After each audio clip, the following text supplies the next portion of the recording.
about it?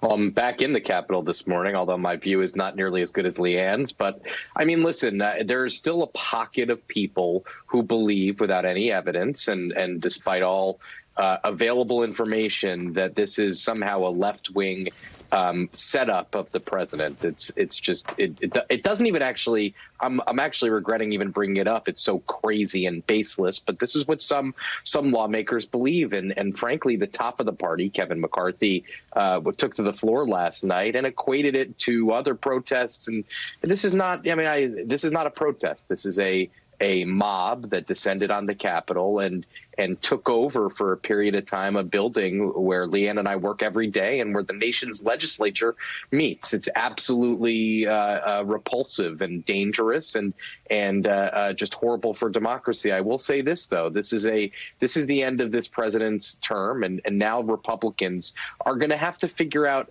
what to do with him. And Stephanie, you know this well. Donald Trump, House Republicans, congressional Republicans are not funded by the base. They're funded by big hedge funds, corporations, rich people in New York and Chicago and Los Angeles who want lower taxes and less regulation. Not passing judgment on that. Will they continue to support this party if they stand with this president after he's out of office?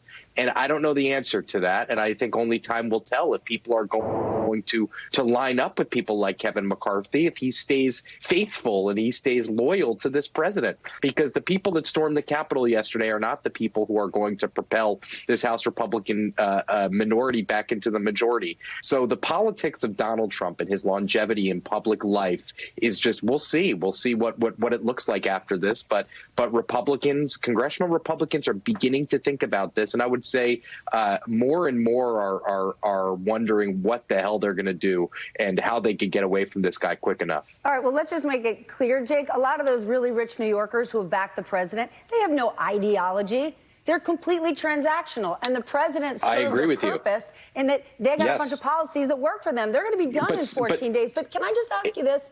So these lawmakers who are trying to make this argument that this was a left-wing conspiracy setup, they're looking at the same images we are. Many of those people who were photographed inside the White House, inside the Capitol yesterday, are well-known fringe Trump supporters, QAnon personalities. We see their pictures. So how are Republicans making this Antifa argument? Because it's not logical, Stephanie. And I just want to back on your other point.